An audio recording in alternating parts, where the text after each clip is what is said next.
laziness. It is. I'm incredibly lazy, is what I've realized. Well, maybe So that's the problem, is that you're a lazy person who set yourself up for way too much work.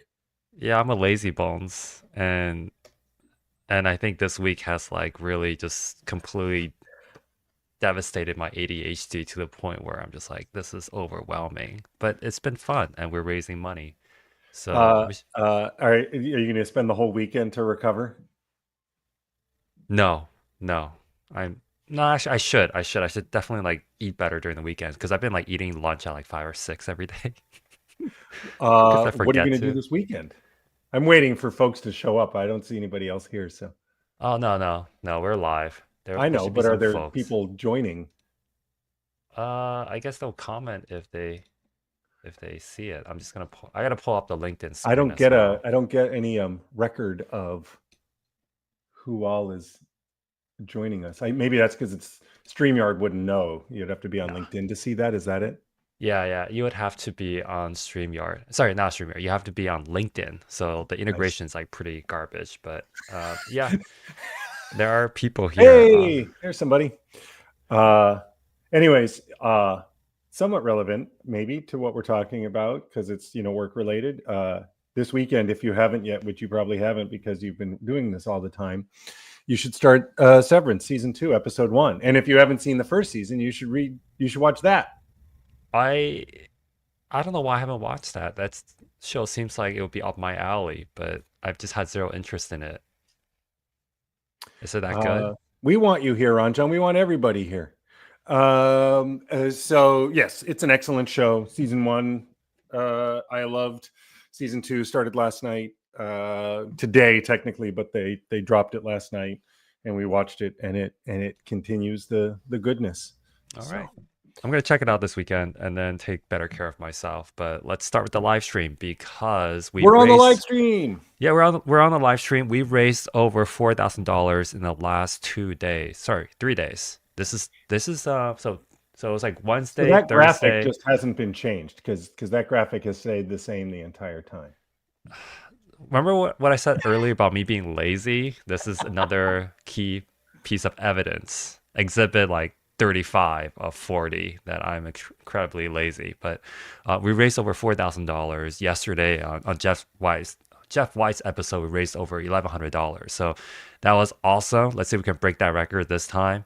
And I just want to thank everyone for being so awesome, for coming together and helping Tiffany rebuild her home after losing it in the fires in Altadena, California. So I really appreciate everyone.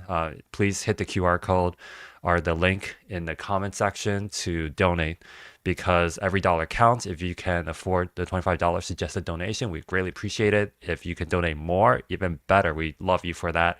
And if less, totally okay too. Every dollar counts. We really appreciate it. If you're donating anonymously, please, message me afterwards. I can thank you personally, and we're gonna go over the donations in a bit. But Peter, thank you so much for coming back again because last time it was really fun and there was a lot of feedback from people, a lot of anger and confusion from A people. lot of people happy, and then a lot of people a little mad. Yeah, but that's how you get engagement on social media. So I think we did the right thing. But let's let's Yes, defend because they weren't mad at ourselves. you; they were mad at me. No, no, some people were mad at me. They were just like, you didn't prepare for this very well because you missed all the media companies, you Well, dork. well, is there anything in particular that you heard that we should respond to before I just start going? Yeah, I think one person pointed out that Google was lower than Workday, and they were offended by that. And Google is lower. They're about the same, honestly. yeah, but I think people don't see it that way. I think people really Oh, wanted to I see. see. I mean, I'm putting them in the same rank. They're both C. They're both about the same. Um, Google is highly variable, right? So there's going to be teams at Sure. Google that have strong, large design organizations and team at Google that do not. The Workday is a much smaller design organization. I know they've had layoffs. I know people aren't always happy with the results of Workday, though. Sadly, Workday as a tool is better than the other similar enterprise level apps. There are upstarts, your lattices or whatever that we've ranked above them, that are superior to Workday. But at least historically, and I don't know what's going on in the last couple of years, 2-3 years, but Workday actually had a strong UX practice. I'm spacing on the name of its leader, but some ex-Facebook guy who was a chief design officer. They had researchers, my friend Sam Ladner, Tamara Hale. Now, a lot of those people are gone, and so maybe C is generous, and it's more, CD as opposed to strict C. My understanding there was a little behind, but I'm wary to put Google much higher, just because apart from maybe material design, it is not evident that design drives any meaningful value creation at Google, right? When I wrote a post that went viral, I've had over 120,000 impressions on my kind of little recap of this. And the thing I wrote in that post is that, if you want to be S, A, or B tier, your design organization needs to be affecting how resources are spent, right? It needs to be helping launch product. It needs to be affecting where money is flowing within the company, what people are working on within the company. And I suspect design does not do much of that, or UX does not really do much of that at Google. They are being told more what to do than they are driving what's next. I think people just really want to see blood, because when they think of Workday, they wanted to enact vengeance of some kind, because they've just been Well, that's for forced on them them. when they rate. That's I'm true. not here to be their conduit. I actually did enact blood, and then I ended up removing one. There's an item not here that was here on last Friday, which is Intercom, and I placed Intercom low as an E because their CEO is a public scourge. He's an anti-vaxxer. He supported RFK Jr., who is an obvious and evident charlatan. That the CEO is anti-DEI. And so that tells me that there's not a lot of psychological safety going on in that organization. That said, I actually know some of the founders and senior people there who are design types. And I know design it matters within Intercom. And I just decided to remove it altogether because I cannot provide a fair assessment of that organization because of my deep antipathy towards the stated values of their CEO. The other change I made, I bumped ADP up to D from E. The senior director of design at ADP was like very, very kind about it. It was just like, hey, just curious what's going on, and I explained why I had downranked it.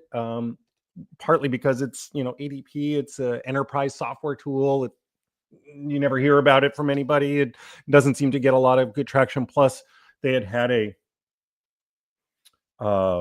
they had launched a startup within the company called Lithion that had done some amazing work. And then as Lithion was about to get really successful, ADP sucked it back in and kind of squashed, I think, a lot of the goodness that Lithion was driving. And so I had dinged it. That said, in talking to that guy and seeing some of the recent hires that they've made, I bumped ADP up from E to D.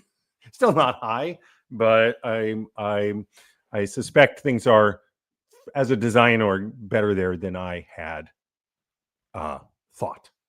I feel like people are reaching out to you personally to plead their case. Sure, you can. Hey, I'm human. You can sway the judge. Bribes work too, though no one's offered that.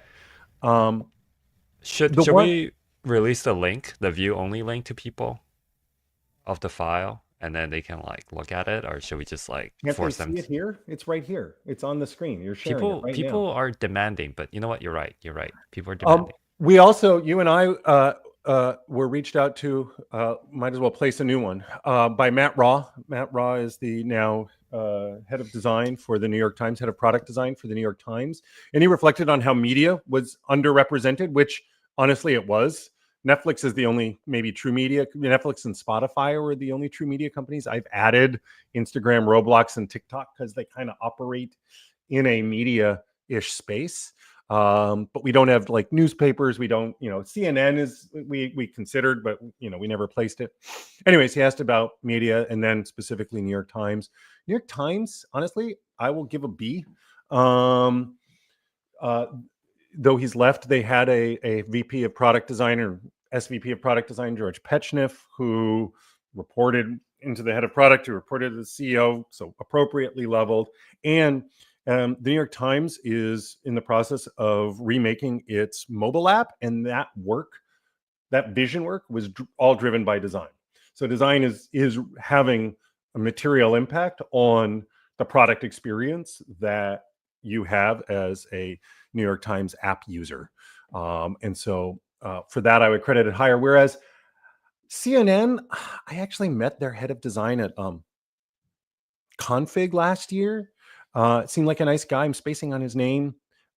Shook hands, kind of in passing, had a brief conversation, but you don't get the sense that CNN's design is actually driving much as opposed to kind of executing. So based on what very little I would know, I'd probably put him at C. I doubt it's like damaged. I just think it's kind of okay. What else? Who should Is I be it placing? is it Who have you Alexander been hearing Shao? from? Is Alexander Shao the head of product design at CNN? That sounds right. The Asian guy? He was an Asian man. There are like only 5 Asian like Hey, you had Brian earlier. There's plenty of Asian representation. I had to look for them. It was not easy. Deb Kawamoto. I think And she's the one DoorDash as designing the well. firm. I forget where she is now. It's not Helena. here. We're not here to Yeah. just list off Asian design leaders. So that would probably take us into a bad place. Okay, people are complaining about how there's all these ads or popovers covering stuff. You know what? I'm gonna be like Wikipedia. If you want to turn it off, donate money. You mean like the thing at the bottom of the stream that's just saying, "Hey, give us money"? Yes, Oh. yes. So I'm gonna be like Wikipedia and be like, just Oh, I donate see. money. Blocking some stuff. You might want to Yeah, zoom out a little bit. fine, fine, fine. I just want Wow, money. I'm seeing we're getting a Nathan Gao is just wanting all Asians. Oops, all Asians. It's like that. Oh shit, was it Lucky Charms or something that had the oops all marshmallows? Oh yeah, yeah. Let's all right. Let's keep going. For New York Times, I I audited one of Dan Mall's design system courses that's like quite up there in price. And I Oh remember seeing yeah, the you mean entire like New the $3,000 or $4,000 one that he does, the design Yeah, system yeah. in 90 It's days? yeah, it's totally worth it. And I remember seeing the entire New York Times design engineering team there. So they care. They're investing. Oh, I mean, full disclosure, I guess they were a client of mine. I mean, this was about 5 or 6 years ago. It was both pre and then early in the pandemic in the COVID era, and so I have kind of insider understanding, but I also know that it is that design team and product generally there is actually remarkably sharp. Yes. I would say they invest quite a bit into their design team, which I appreciate because not all companies do that. A lot of times they just give you maybe a crappy stipend and there isn't any of these like team wide courses that they will let you take in the thousands of dollars range, which I Yeah, think is quite important to get people to be at like similar levels in terms of craft or strategy or any other design skills. I think that is a good that's something I hadn't made explicit, but I think you're right. The degree to which a design org supports its team members in their development uh, should affect kind of how they're ranked here. Someone asked, shouldn't it just be like the companies with the best designs are the highest? And it's not that straightforward. Obviously, companies with good designs are generally going to be higher, but defining good in design and user experience is its own challenge, right? So, I ranked CarMax highly.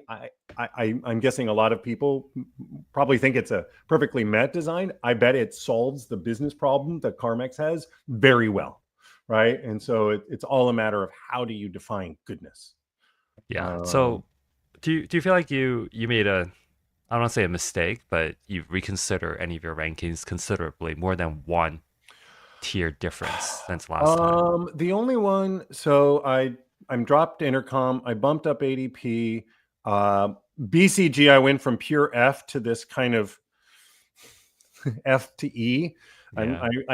It turns out I made a couple people, one person I know directly, and then Kevin Bethune quite mad. Well, Kevin Bethune was somewhat dismissive, as he should be. I'm just some schmuck. I was a little surprised how personally they took it, considering they hadn't worked there for like 6 or 7 years, but I guess they still know a lot of people there. And what they were making clear, and this is the challenge with a lot of these, right? It's going to be the challenge with Accenture, right? You have Accenture over here, but then we have Accenture Song. A lot of these really big companies, there's a lot of design going on in a lot of different places. And so the people who reached out to me were part of BCGX, which is this digital ventures that was very design led. I mean, when you bring in someone like Kevin Bethune and Kevin building a team with people like Eamon Haggerty, like you're doing something right, Hmm. kind of at least sea level. But I can't ignore the fact that on the consulting side, which this respondent made clear is very different from the work that he was involved with. On the consulting side, those people are making life miserable for many of these other people. All the banks who have worked with, where do we have financial services, right? Many banks have worked with BCG for an agile transformation. This is, 5-10 years ago. And those designers hate their jobs, hate their lives because of the bad consulting advice they got from BCG. And so that there's a kind of psychic pay that I am levying and thus dropping them. I want to thank some of the donors. We just had $25 come in anonymously. Somebody with abbreviations AA, whoever you are, $25. Thank you so much. Rick Bryan, $200. Thank you so much. And Wow. anonymous, more anonymous donations of $200, $100, $50. So that is very, very kind of you folks. We really appreciate it. Keep it coming. We're at $19,396, 75% of our goal. So we're definitely making headway. So folks, if you haven't donated yet, please use the QR code or the link in the comment section.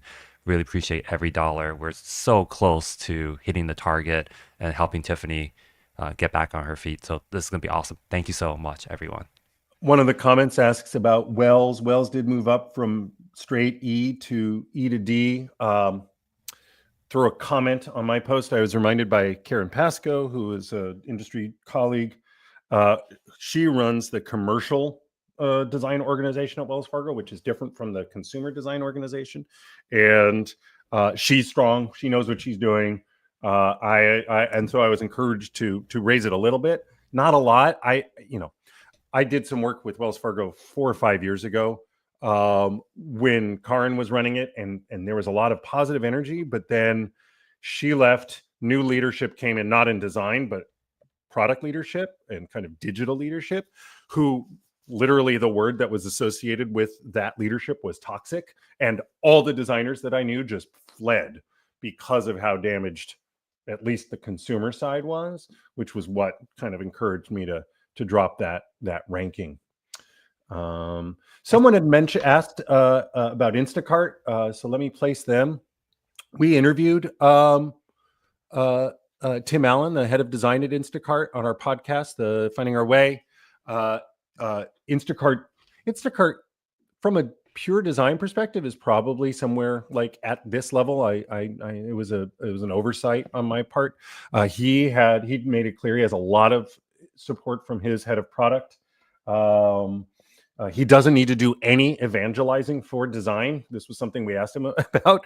And because of that, because design is just kind of understood as valuable, he ends up spending way more time in craft than most VPs of design running a team of 150 or so. He gets to actually really engage with specific teams and help them do better work. He also has a very strong operations team who kind of keeps that engine humming. So definitely quite high in terms of what my understanding of them as a design org and design culture. So I gotta ask about this because every time I read online from a designer who works at a company, the way that they describe what they do at the company is always at a very elevated level. I don't think most designers will ever say publicly, at least, that well, I'm working at this company and the way they treat me is like awful. And they have no design maturity. You know, the way we make products or, you know, decide on what to build is based on somebody's like fanciful thinking or wishful thinking. And it's like how do we evaluate that effectively though? Because people don't tell us the most accurate thing Well, right. oftentimes. Well, of course not. So in terms of how do we evaluate what though? What are we evaluating? So if I were to just base it on like how designers write about the work they do at companies based on case studies, for example, it's always in a very polished way. Of course. And no one really admits just like how much chaos there might be or how much work is Of course involved not. in getting They're something selling through. themselves. Yeah. So I think that's the hard part. Well, that's why, for me, I'm able, as an independent consultant, and you probably have this too, given your role as a recruiter and just kind of connector, right? I have a lot of conversations with a lot of people. Sorry, low flying airplanes overhead. I have a lot of conversations with a lot of people in a lot of different companies in a lot of different contexts. And so I can't say I always get the unvarnished truth, but I get peeks behind the scenes that you can't just simply go on what someone has said about themselves, particularly like in a portfolio context, to make these decisions, these considerations. It's another reason why simply looking at what a company produces is not sufficient. It's indicative, but not sufficient in understanding what it's like to actually be a designer in that organization. It's true. Melissa Gerson wants to do publicists, but I don't know I if don't know them quite well enough. Publicis, I believe, acquired Sapient, right? And so, I'm putting a bunch of these like kind of designery, I have got RGA. Oops, got RGA. I just put Frog in. They might be higher. My issue with Publicis Group, honestly, is that I will always, and kind of with RGA as well, I will always ding design consultancies that are more on the marketing and advertising side over those that are more producty. Maybe, Frog should go up a little bit because of that. But I don't have, I have a very vague sense of what it's like to work in those environments. Like, it's also weird given the criterion I had around the expending of resources, right? Because consultancies are the result of an enterprise deciding to expend its resources. And when you're in a consultancy, there's some research that has been done. There's research that has been done. I'm forgetting the name of the guy, but basically he pointed out that designers in design consultancies, this row here, except for maybe BCG, and BCG Ventures, I guess, are happier in their work than designers in in-house enterprise. Just kind of why. categorically, because they get to actually do their job. Right? And ruin it for others. When you go to design school, you are taught how to do design in a way that mostly makes sense in a consulting fashion, where it is a clear, defined project. You get to focus on that work. There's not a lot of distractions. There's not a lot of politics. You get the brief. You address the brief. You've got your process. You engage in your process. You deliver results, and you can feel like good about it. Whereas, as we know, people at all these other enterprises, right? So if folks who are watching have not listened to the conversation that Hang had with Kat Small, I would encourage you to do that once we're done here. Kat's talking about her experience as a senior IC at places like Dropbox and SoundCloud, and I forget where else she was. Etsy, right? and And that's Asana. it's all relationships, right? There's no process there. I mean, there is some process. She talked a little bit about that, but she's not able to just like do design. right? When you're a designer in enterprise, you don't just get to do design. You're in a lot of meetings, you're in a lot of coordination. There's a lot of other stuff that you have to be part of it, being part of an enterprise. Whereas when you're in a consultancy, you get to just do design. And people are happier. People are happier when they get to focus on the heart of the work. Now, you're usually not paid as well, right? There's sacrifices. Um, but from a just kind of feeling actualized at work, designers on the whole are more actualized within design consultancies than within enterprise. That's true. I also feel like when you're talking about these high level things, it's harder to describe it, especially on social media. So we don't really see a whole lot of it being written or being talked about at the staff level versus processes, which is probably a little bit easier to describe and kind of talk through. Right, right, right. Were there any other either feedback you got between, since last week, or anything else that I should be kind of responding to? People talk about gaming companies as well. And Gaming. yeah, We don't and have it's, much in here. yeah, I mean, Was Activision Blizzard like, aren't gaming like I gaming is weird because if we're talking about like the UX design teams in gaming companies, I think they're largely unhappy. Right, they're making menus all day long or whatever. It's not the sexy part of the work. The sexy part of the work is the game design. Those folks though then start feeling like they're getting ground down into a fine powder, yeah. for things like crunch and all.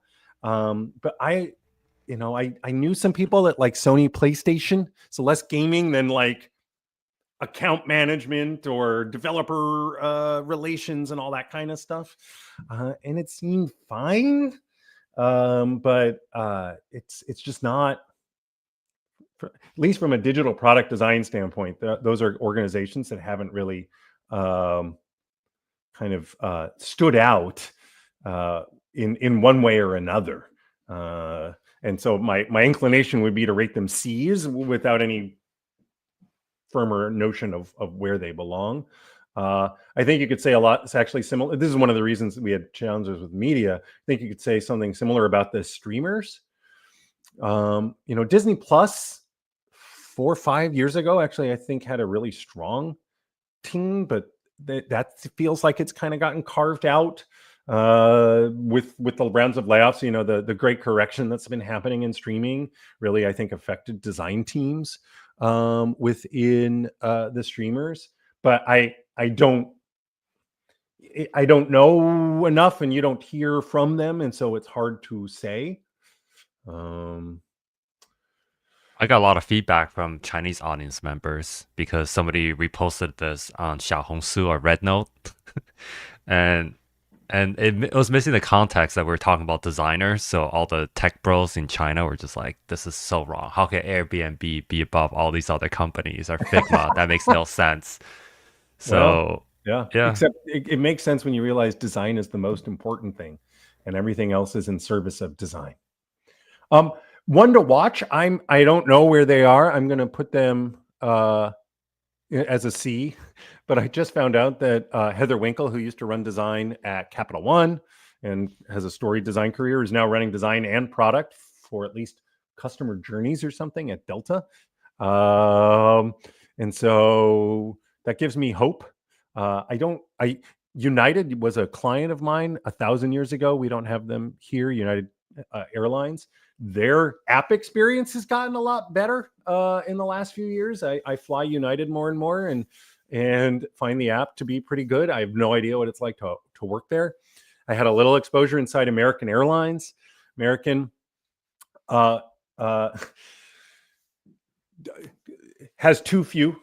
American actually is in the kind of same bucket as Starbucks, Target, Kroger. Target's actually a little bit better because now they have a VP, but Starbucks, Kroger, where their senior most designer is a director level, even though they're running teams of like 50, 60, 70 people, and should be at a VP level and should have that executive presence. There's still a lot of these legacy enterprises that haven't elevated design as they should. hey Peter, it'd be really cool if we compiled a chart of all the companies and just like what their design arc roughly looks like the highest ranking designer, rough size, and who they report up to. I mean, we just did it for like 50 companies. I think that would be really interesting for a lot of people just to see. See the org charts, like the design org chart within the broader org chart of Not these even organizations. not even super broad. You can just say Delta has a VP level of design, and this other company has a C level of design Right. leader. Well, and something someone's asked. I mean, you could do some of that research by just trawling LinkedIn. No, you always have to be careful with the phrase chief design officer because that's not an actual title, right? That is a self-anointed title. There is no internal system that I'm aware of that has chief design officer. You'll be a VP of design or SVP of design, but then maybe publicly you call yourself a chief design officer. Wait, But yeah, I you can do could. that? What? I can just do that myself? Sure, you can do it Huh. right now. You're the chief design officer of Collective Supply. Huh. Boom. Um, Honored. um, but Amy Haymans, hi Amy, you're probably not watching, recognized that we didn't have health as a lot of health represented here, and partly because I'm not as familiar with that space. There those folks. I'm deep into financial services, so I know a lot what that's going on there. Whereas like United Healthcare, a few 2-3 years ago, they had Dan McCoskey. He's not there anymore. I knew some people before then when design it was UX was really just a service. Like it would be probably D level. It kind of existed simply to respond to requests, and it was run like an internal agency. When Dan was there, he was trying to elevate it, but with his departure, I'm sure it's kind of just still hanging out in this D level of like it might be perfectly good work, people, doing important stuff, but they're not driving any real meaningful initiatives to the best of my knowledge. They're um they're kind of in an IT function being told what to build and then doing the best job they can building it. But Phillips is technically health. I don't even know if we had any other health identified here. Maybe it's off your radar as well. I wonder if we could start to separate some of the criteria that we use because there's definitely an ethical component to a lot of this. Like I feel like I dinged Wells Fargo pretty hard because of all the controversies with how they've lent out money, with how they've basically stolen homes from people who borrow money from them, and how they treat black people. Like these are all terrible things they've done in somewhat recent years that they've been, proven in court over and having been fined huge amounts of money over. So at the same time, that doesn't have a whole lot to do with their design team, most Well, likely. and I hear you. And this was when I was supporting them. One of the reasons it was really weird. They had a very strong design org that could do very little because of there's a phrase, non-discretionary work. They had such a long backlog of things they had to do to climb out of this compliance and regulatory hole that they had found themselves in because of their bad acting. That all these amazing designers were producing good work, but would never see the light of day because it just wasn't going to get on anyone's backlog because the backlog was already crammed with things that like the FDIC or whomever was like, no, you have to do these things first. So Peter, can you hear the TV in the background? Because I'm pretty sure my dog just turned on the TV. no, I Okay, cannot. great. Then he can watch TV if he likes. Dogs watching television. Yeah, my dog can open dours, and I think he's figured out how to use a remote, kind of. It's You weird. got your 18 like AT&T, Verizon, I'm trying to remember. Actually, I put Verizon on because Richard Dalton. Hi, Richard, and he's very senior there. I don't know enough about it besides, he's there. They've got some people from they'd acquired an agency called Moment. This was a number of years ago now. So there was a strong investment in design. AT&T probably a little bit lower down. I think their senior most design leader is more like that director or executive director level as opposed to a true VP level. AT&T is also doing, and this is something that would probably be an interesting pass through. I think mandatory. I don't know if it's 5-day RTO, but their RTO policy is going to prove problematic. So and it just seems a little backwards there. T-Mobile, I have no idea. I wish I did. Not a single view into that organization. Not okay. So I don't know if this is really fair, but a lot of my assumptions about a company comes from looking at portfolios from designers that work there, Okay. and that gives me an idea of like what kind of leveling or what kind of expectations they might have for designers who end up working there, because I assume that's the portfolio they use to land a job there at the very least. And I don't know how accurate that could be, but yeah, I don't know if that's a great tool to use, but that's how I've sometimes turned my assumptions into my assumptions around somebody's portfolio into like why this company might be elevated in terms of their design capabilities or not. So unfortunately, my view of T-Mobile isn't super high as a result of that, but I don't actually know how their internal teams function. Haven't asked around that, so. Yeah. Yeah. Heath listed a bunch of health companies. And as I'm reading them, Cardinal Health, Elevance Health, MetLife, HCA Healthcare, Pfizer, I have no idea. Right. Like, I have, I, you know, I don't see these people at events. I don't read them writing about what they're doing with design and innovation on LinkedIn or in community Slacks that I'm part of. Like, they're just not part of a dialogue around design. And so, with the exception of briefly of United Health, it's just too hard. The one company that I do have an insight into, which probably isn't here, is Kaiser Permanente.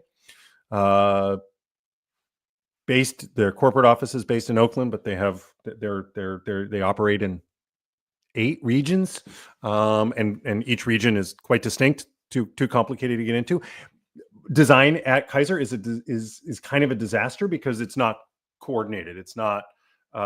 There's just a lot of little design teams doing a lot of things, kind of in a fractured way. And so there are good people doing good design as part of telehealth or different parts, but there's not a coordinated critical mass of design.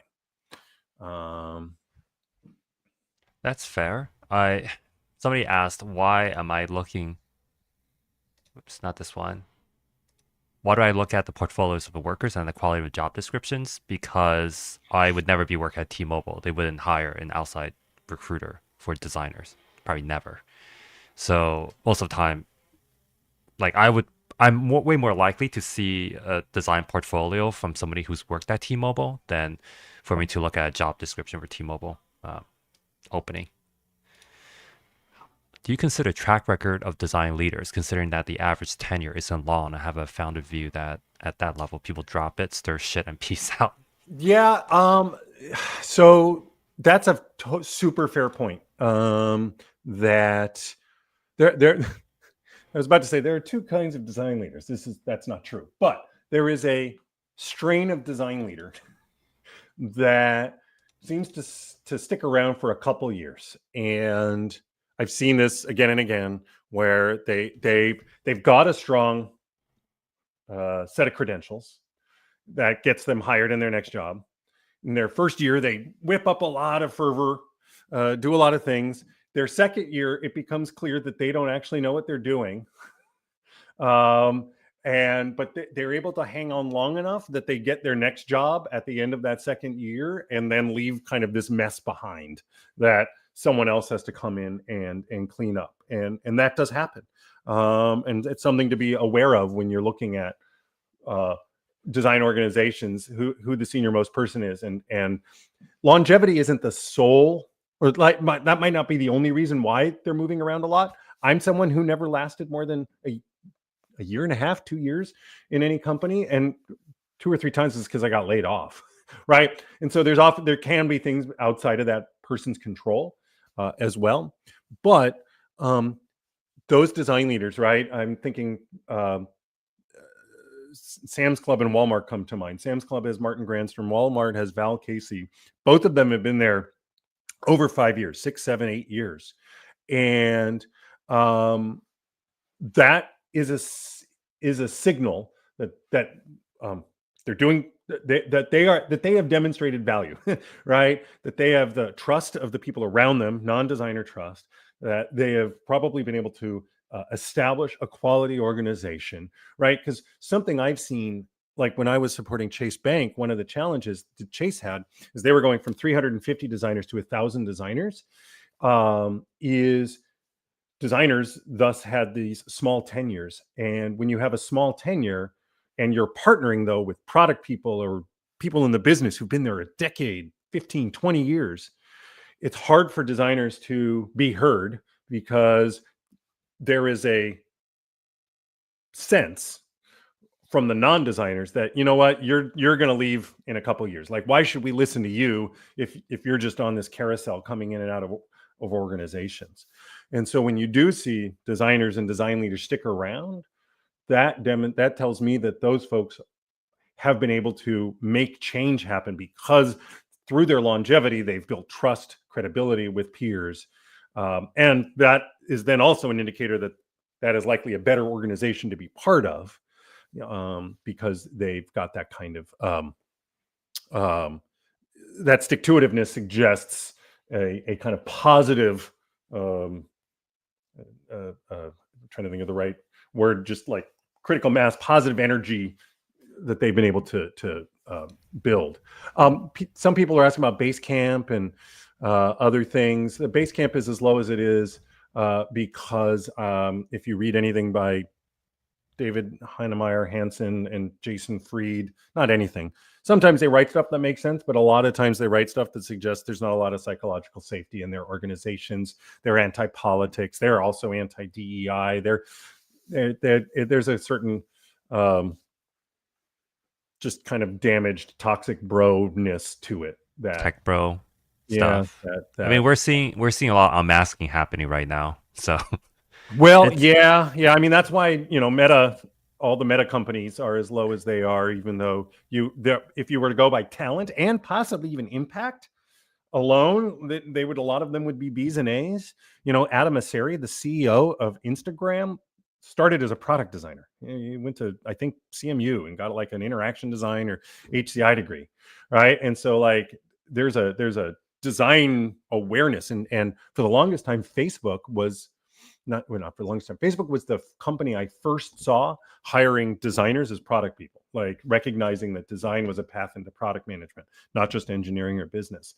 And so that gave me like warm fuzzies about Facebook that they had that. But Mark Zuckerberg, takes the mask off and reveals the lizard within, the curly haired gold chain wearing lizard within, and you're just like, I don't know just what design can actually be driving in an environment like that.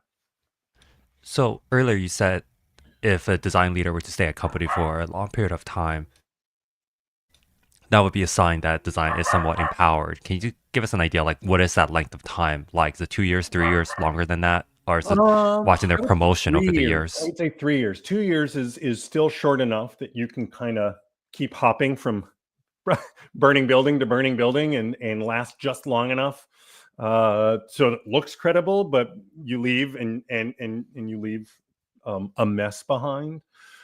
But 3 or more years is a good indicator that that person has figured something out within that organization and is making hopefully some positive change because of the credibility they've been able to build by sticking around that long. Do you have any good questions that people can ask during the interview process to figure that out, short of looking at the length of tenure for a design I mean, I leader? think the question. So, if let me go here. Let me read what I wrote on the post that I had. Right. So I wrote this post. What makes design, S or A tier or even B tier? And I wrote, does design affect decision making about how resources are allocated, particularly around the core mission of the business? You could actually ask that as a question, right? Like what are design-led initiatives. Please tell me about 1, 2, 3 design-led initiatives, even not led, design-initiated initiatives, right? Research identified a thing that we then ideated and prototyped on that got people so excited that we got some resources behind it and we built that, right? Like, find out how design has helped drive new value and new understanding, and not just kind of be told what to do by the people around them, and ask for those kinds of case studies. That would be a strong indicator of their effectiveness, of their kind of health. I mean, speaking of health, so let me plug. This book is almost 10 years old, but people still read it, still relevant. Org Design for Design Orgs. In chapter 3, which is called The 12 Qualities of Effective Design Organizations, is available to read. I can't actually put it, connect your YouTube. I can't join the live chat. Chapter 3 is able to read on O'Reilly's website. If you just do a Google search for 12 qualities of effective design organizations. And it has things like, I'll do it. Does the design team have a shared sense of purpose? Does it have strong and senior leadership? Are you able to authentically engage in understanding people? Are you able to connect the work of the team to business value? There's a set of kind of qualities. All of those can be turned into kind of questions that you would then pose to whomever you're talking to there. Like, are they doing the things that we defined as effective? That would give you a strong indicator of how healthy it is. And no company is going to be like A+ on all of them, right? But you'll find that the more the more of those qualities, the more positive more of those qualities are, the healthier that organization is. Just want to do a quick donation update. We got $100 from Adriana Nava, $25 from John Moore. Thank you, John. He's donated multiple times. Get money. Yeah, anonymous as well. Please donate. Use the QR code in the bottom or the link in the comment section. It'll be so meaningful to us. Thank you so much. If you're enjoying this live stream, please hit the donation button or link. Thank you. Priska Ekins asked about civic tech and government, and that came up in some conversations I had after our last session. And they, by and large, I think, particularly those within government, like USDS or 18F or those types of organizations, even so I've met some folks at the Federal Reserve or the Veterans Affairs. Like, the highest any of them are going to get is C, and most of those would probably be kind of D level, just because those government services have not really seen design as a meaningful contributor to the nature and quality of the service to be delivered. One hopes that changes, and it seems like in other places, in other countries, that the design has driven more value. The province of Alberta in Canada. So I did a little session with them. They were on path to hire like 50 service designers, and for them, service design turned out to be code for product manager. They just couldn't use the term product manager, but they were hiring service designers to be product managers within this environment. And the reason they were investing so heavily in a design capability was the going through COVID, they saw massive cost savings when they shifted their government services to digital, like to making them digitally available. And so as kind of an austerity measure, they decided to invest a lot in design and kind of do a lot of transfer to digital only. And for whatever reason, some savvy people in there were able to say, hey, let's funnel that money to a design capability as opposed to simply like more engineers or product people, because designers will help us better understand what we need to do. So, government of Alberta might maybe be C or even B level because of that investment. Gov.uk, 8-9 years ago would have definitely been a B. When that kicked off, and people like Ben Tennant and Lisa Reichelt and a bunch of people, a bunch of great people were doing amazing work there and really kind of setting the standard. I honestly don't know what it is now. I think it's probably it kind of my sense is that like it proved its value. It might still be B. It's just not as sexy or because it's not as new. It's not as weird that, oh my God, the government has some good design. You just don't hear about it as much anymore. But I could see that group being B level. Do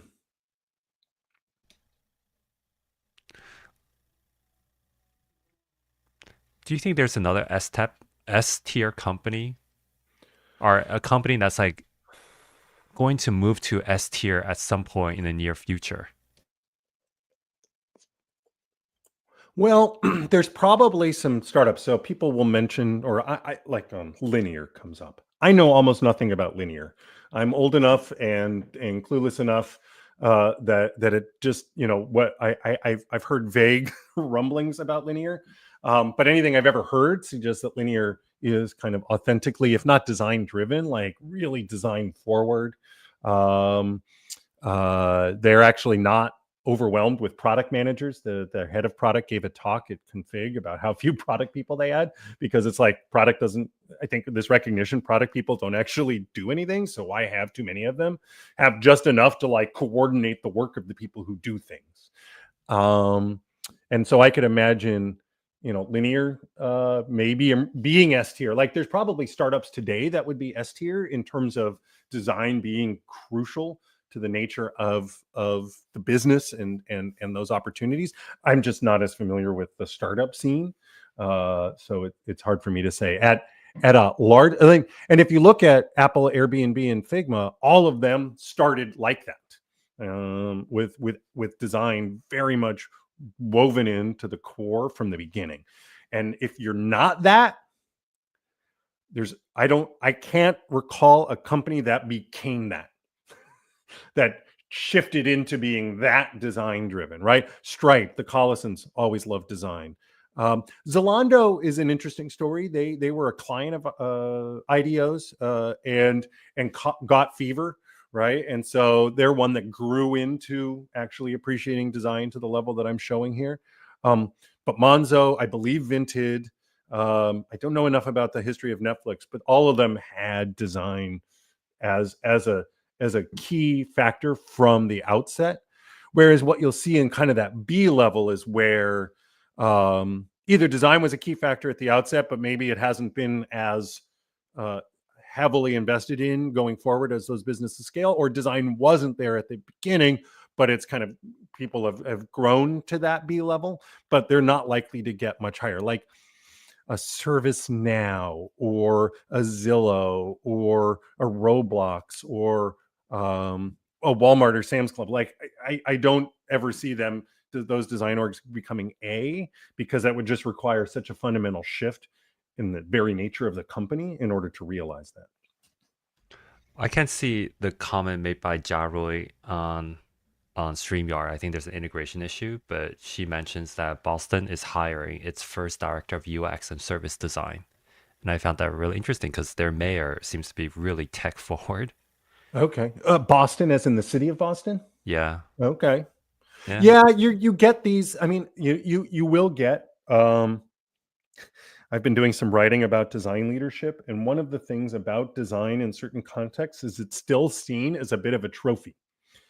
Or if trophy is not quite right, like it's seen by self-perceived innovators as this thing they want to invest in, right? So when Ginny Rometty was CEO of IBM, and she was working with SY partners who were encouraging her to embrace boldness and innovation, she, and I don't know exactly how it started, but in her engagement with Phil Gilbert, that's where we got IBM Design, and $100 million invested in it and thousands of designers hired. And it was very much because she saw design, I think, successful for the future of the company, but also as a thing that sounds minimizing, but here we go, made her look good, made her look savvy, innovative, forward thinking. She leaves IBM. The leadership that replaces her doesn't get design to the degree to which she did. Starts kind of scaling it back or blunting its effectiveness, not giving the leadership the kind of authority that they had, right? And so you got to be careful when it feels like design. This happened to GE as well. When it feels like design is kind of the shiny new thing, as opposed to something that the business has really embraced as a core business lever. We did not cover Autodesk. Do we have Autodesk? A good one. Do we have their logo? I don't believe so, but I will add it right now. Autodesk is a funny one. Similar to IBM. So they had a CEO, Carl Bass. Carl Bass brought Maria Judice, who had run Hot Studio and had been at Facebook for a couple of years, to be the very first VP of design at Autodesk. There was a lot of passion and energy around Autodesk and design. Probably would have been a solid B tier. And then Carl left. Bean counters ended up taking over. Maria left, and design started backsliding. Where is it now? It's probably one of those where it very much depends on where in Autodesk you are. I would probably give it a C based on the things I've heard. In terms of, you just can't find a transparent version of the logo, can you? I would probably give it a C based on the things that I've heard.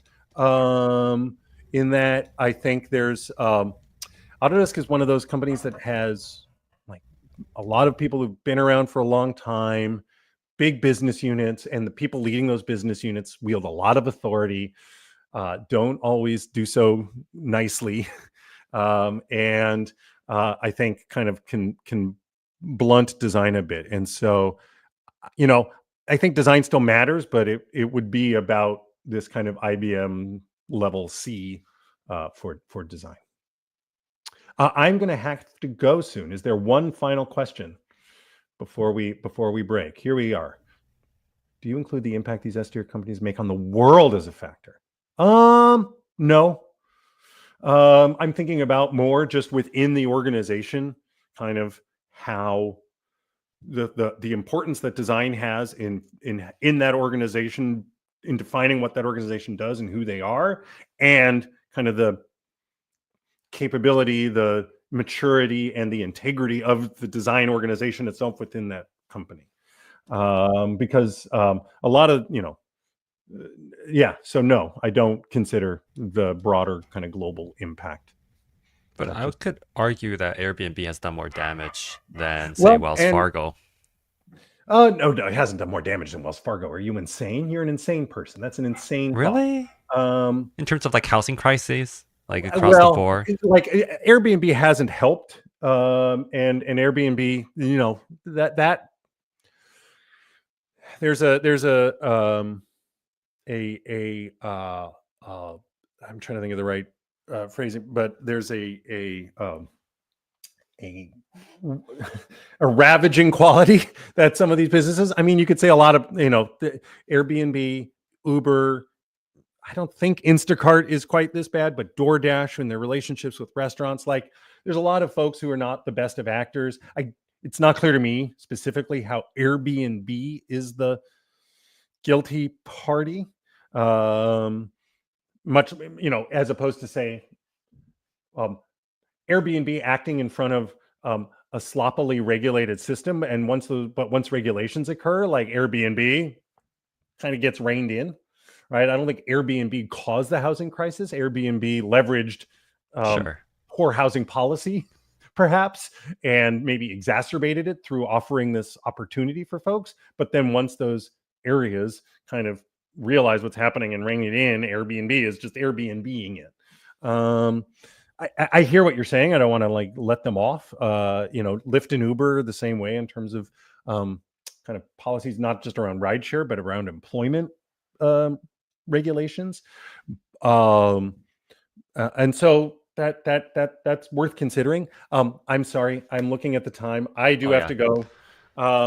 This has been great. We will post another little follow-up on Monday or so. And thank you all for your donations. Hang, you should stay on the line because I really am just going to Yeah. disappear. So take care, everybody. Be well. Thank you, Peter. Thank you so much. This has been a lot of fun. I hope you all have enjoyed this episode. I've learned quite a bit about the design leaders and the folks who are making things worse, like BCG apparently. So please, folks, if you're able to, please donate. Use the QR code on the bottom right or the link in the comments. I'm going to add that I'm going to add that again. Or Michelle or Lex, if you're still around, please include the link to the donation form. So, folks, please donate $25. Suggest a donation amount. If you're able to donate more, that'd be awesome. We really appreciate it. We got a few donations come in just recently, anonymous, and yeah, we got $25 anonymous donation. Please let me know who you are over LinkedIn so I can thank you. We always really appreciate it. It's just so cool to see so many designers and tech people come together to support folks who have lost everything in the LA fires. So please donate if you can. And we also have a few more episodes after this. I think in 2 or 3 hours. Let me pull up my calendar because that's going to be a lot more. No, I'm going to pull up the Luma thing. I'm always like afraid that I'm just going to pull up the wrong window to show people and just embarrass myself because I look at weird stuff now and then. And at 3 o'clock, we got Tom Takigayama, who's a principal designer at JustWorks. And we're going to be talking about super senior IC work versus managerial stuff. Tom's got a really interesting background. I actually interviewed with him many years, not many, like several years ago, back when he was a director level at JustWorks, and super cool manager. I really enjoyed chatting with him, and I think I would have really enjoyed working under him for a while. So recently, I think around like less than a year ago, he went into super senior IC work. So I've got a lot of questions around like the decision making process behind that, because in most cases, I feel like ICs are going to managerial roles rather than vice versa. We do see a few managers kind of move into IC roles now and then, but mostly because they've been forced out of it via layoffs, and there's just so few managerial roles left are openings currently. So you see more managers doing IC work again, but I think for Tom, it was very much like, okay, this is what I want to do. He's still at the same organization, still at JustWorks, so definitely want to hear more about that. And also, he's got a ton of experience in hiring, so I want to get his take on a few things. And after that, we're going to be hanging out with Sarah Tajima, and we're going to be raising more funds to support LA. So Sarah is pretty cool. She's like into climate tech as well as sustainability, consciousness design, and we had a podcast episode a few weeks ago on being Asian American designers in tech and how that could be interesting and challenging at times. So I definitely want to continue that conversation. And also, I don't know if you realize this, but a lot of folks are going over from TikTok to Xiaohongshu, also known as Red Note. And Sarah recently started her account there, and she's got like 1,000+ followers over 3 or 4 days. And all she's doing is like learning Chinese, which is super cool. So we might be chatting about that. I think that's like pretty awesome. And then this might be moved because I realized that a lot of the live streaming that we're doing after 4 p.m. doesn't get much engagement or donations. So most likely I'm going to record this and then play it back early next week. But this conversation is definitely going to be happening between Frank Bach and me around growth design, his career, and all the stuff that he's doing on the side as well. Because he's got like a really interesting career. He worked at Headspace for several years before coming to Instagram. And he's also got his own courses on teaching designers how to develop their confidence and leadership. That's been like one of those early on courses that really influenced folks like me and Tommy Gioco to realize that there's actually a great way to create side income or side hustles that also help other designers. So I definitely want to get his take. And he also has like a really cool band, like oh God, it's like a fuck, I don't know the type of music. I'm so bad at music. So he's got a really cool band, and he does like a merch design for it as well. So just super interesting guy. And yeah, so lots of stuff to listen to later today. And if you haven't donated, please donate. We're at 75%. Definitely want to get to 100% at some point and help Tiffany get back on her feet. So folks, please use the link to donate or the QR code in the bottom right. And I will see you at, I guess, 3 o'clock. So in less than 3 hours. So tune in then and see you all soon. Take care, everyone.